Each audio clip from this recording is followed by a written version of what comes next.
Nadiskubre sa kapulisan ang bag-ong modus sa pagpalusot og illegal nga droga aron isulod sa City Jail. Ato kining sayron sa report ni Argil Relator live. Argil. Yes, Real, ang estilo karon ipalaman sa pagkaon, partikular sa pan ang illegal nga droga, aron kuno dili mahalata ang illegal nga transaksyon. Kung tan-awon, lami pang merienda kining mga choco bread, apan dihang giablihan. Shabu ang sulod niini. Nasakmit kini ato sa ipahigayong bypass operation sa San Pedro Police, batok sa target kasi Sheila May Reynes, gawas mismo sa Hall of Justice. Gisulod ang droga sa supot sa Tunapay, apan dihang gigawas, choco bread ay ang sulod niini.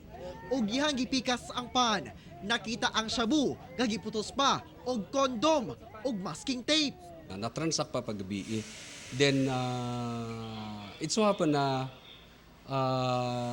allegedly na siya haturan dito. Aminado ang suspect nga shabu ang iyang dala ug ipasa kini sa usa ka pineriso nga dunay hearing sa korte. Kabalo na ko daan. Gisugor ako ipatunol. Pila ang makuha ni mga kwarta kung mahatod di mo na? 5K. Gituuhang himuong daw suppository ang shabu aron masulod sa lubot ug malusot sa City Jail. I-dig deeper pa na ito na kung ingana jud ang kuan, pero siyempre ang pamaagi manggod aron matagawan og maayo, ingana jud ang iyang gihimo.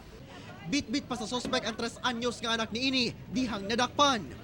Anaa sa 48,000 pesos ang kantidad sa nakuhang shabu kaniya.